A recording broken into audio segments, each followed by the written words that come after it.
Hello everybody, I've just watched Ralph's a little video there of his Krantara 45 collection, 4th Barrels Regiment from the Jacobite Rebellion. Wonderful, wonderful paint jobs, exquisite really, museum quality. And I was prompted to post my own video because something of what Ralph was saying struck a chord with me. I, in common with most of us, find it no problem to keep being inspired and keep going out and buying different sets of figures. And I've just recently got a collection from Newlyn Miniatures of a Hittite army and an ancient Egyptian army, and I went out and got all the reference books, and unfortunately that's gone on the back burner a little bit for no specific reason, although I would say that whatever period has kind of interested me, I've found it very difficult to pick up a paintbrush again. Had some problems which I've mentioned before, you know, family issues, and in common with everybody else, the problems with the lockdown and all of these things. And rather than having more time, or I did have more time, but I found that I wasn't painting so much, and I kind of stopped, as I say, at the time around about May, when I had my own personal problems.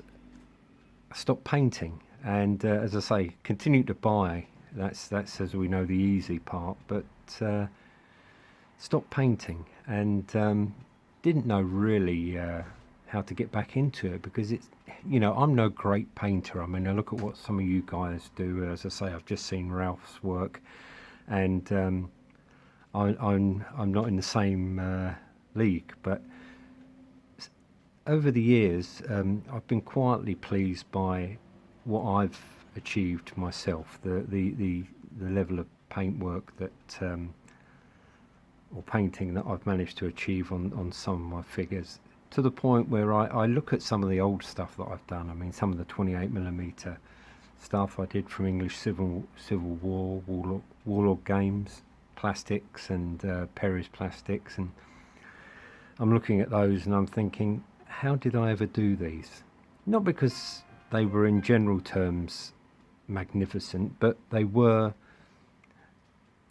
very, very good as far as I was concerned, for my own personal consumption, as it were.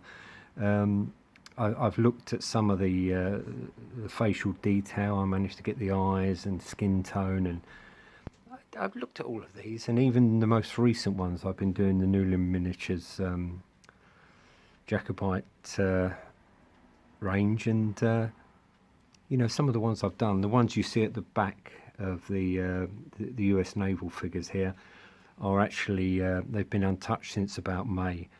And I've got others that I've completed. I've got the Highlanders themselves, and I look at them and I think, I don't see how I ever did these. It's like another person did them, and I seem to have lost the knack. I mean, I recently, because they put the film on TV, I do have the DVD copy, but a favourite old film of mine that some of you may know, The Sand Pebbles with Steve McQueen. I believe it was the only film we ever got an Academy Award nomination for. And I was lucky enough a few years ago to pick up this magazine in France,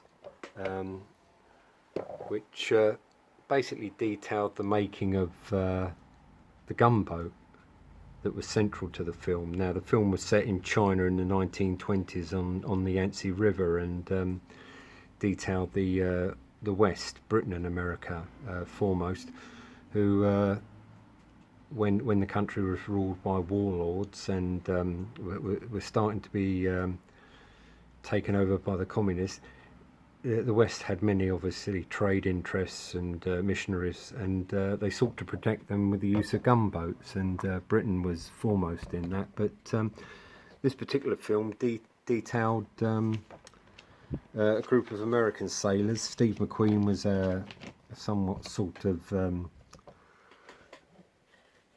recalcitrant figure. He'd been on a number of ships and battleships, and was always being transferred from one to the other until he ended up on this little gunboat. And the actual film itself is wonderful. I mean, it is an absolutely first class story, very entertaining, and not at all lacking in historical accuracy either. They built this gunboat specifically for the film, based upon American gunboats of the time, and I believe that subsequently it wound up in Hong Kong harbour as a floating casino. As many of these things do turn out, I think it's now been gutted by fire. But for many years after the film, the people involved in the film, Richard Attenborough, Candice Bergen, Richard Crenna, did actually meet up on a yearly basis and talk over old times. But it's a fascinating film, and I felt some time back, about 10 years or so back, I actually I made a model, a radio controlled model of this ship, and I mean, I should say I basically built from the waterline up. I mean, obviously it came as a radio controlled boat, and I did a fairly decent model of it. I could have done with these plans that come with this French magazine at the time, but I did it by freeze framing the film in specific sections and making up a set of drawings. I regret to say, subsequently, in a house move, I left the model behind. One of those things that you can't quite figure out why you did it, but nevertheless I did it. This model, marvellous model here, you know, really very, very accurate. And while I do have a radio controlled model boat, I wasn't about to go back to do that. I wanted to get a little bit of work done on some figures, and specifically I thought if I was going to try a little war game, a little kind of you know, small scale action, that I would pick up some figures that were good for the period. And I came upon Strelets, World War II US Navy and anti-aircraft machine gun set. Yeah, they're getting quite specific now. Actually, there's a lot of new stuff coming out, and they've got nearly everything. You know, I mean, I believe there's even a prehistoric Neanderthal set that's coming out at some point in the future, which I think I'll get just for rarity value. These were the closest I could get. I mean, I reasoned that, well, the film is set in 1926, and these figures are actually good for about 1940. And I reasoned that there probably wouldn't have been a massive amount of difference in uniforms or indeed guns. I'm probably wrong in that matter, but nevertheless, I decided to do a quick paint job on these, and this is what I came up with. Again, I freeze framed the film and tried to get some uniform detail from what I could see in the film, and it was more than anything else an exercise in picking up a paintbrush again. I mean, I thought I don't know, for some reason I didn't fancy doing the fellas in the background there, the grenadiers and the battalion men from the 45 range, the Newland range. I couldn't quite face that. I thought I'll go for something. This has got to be easier. You know, an all white uniform, and I just pick them out, block the colours out, and you know, a very, very quick job, moderately pleased. You know, it's no great shakes, but talking of the shakes, my my hands appear to shake a good deal for some reason, but I found it a bit of a struggle at first. I mean, I really did not take to it too easily. I mean, I've got the enthusiasm, but I don't seem to have the I seem to have lost the ability to sit for anything more than about 10 or 15 minutes. And when as I say, when I look at some of the earlier stuff that I've done, I'm quite astounded. It doesn't seem like it was me that did it.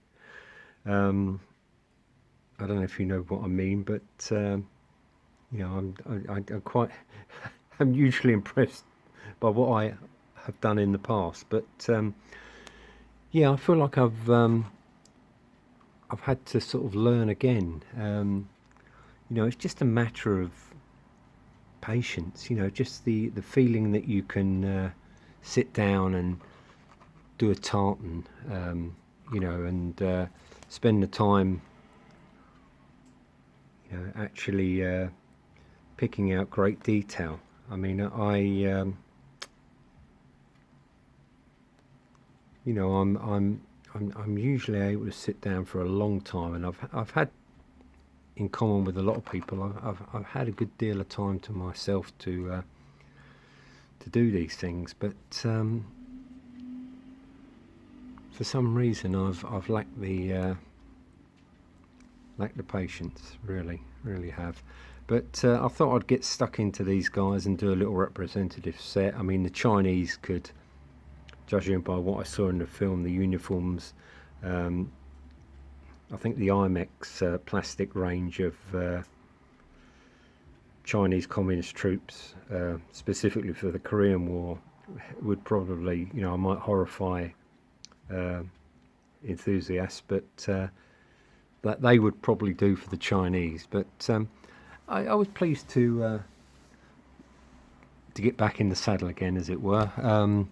My other figures, as I say, these have remained pretty much unpainted since May, and you know, the castings are not obviously of the quality of what Ralph had there, but you know, this is just the basic blocking in colours, and I also, as I mentioned in a few comments to Ralph, I've gone for a pre-order of a book detailing the sieges of the Jacobite rebellions, and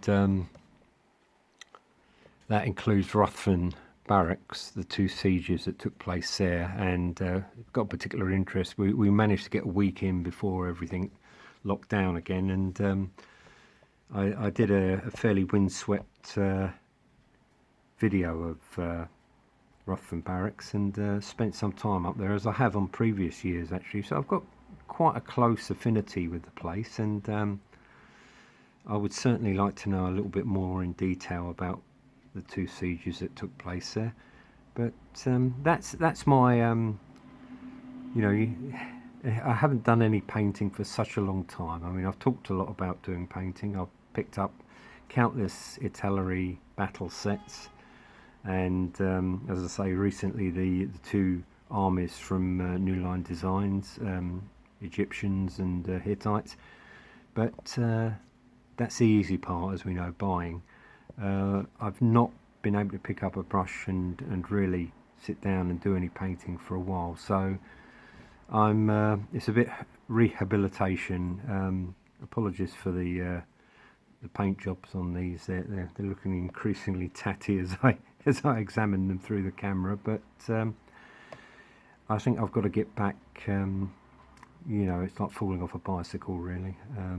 I know I can do it, but just, as I say, concentration.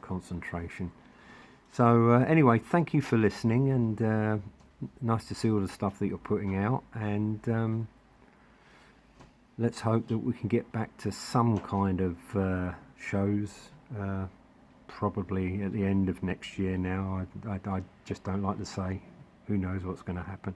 But you know, there's got to be some light at the end of the tunnel.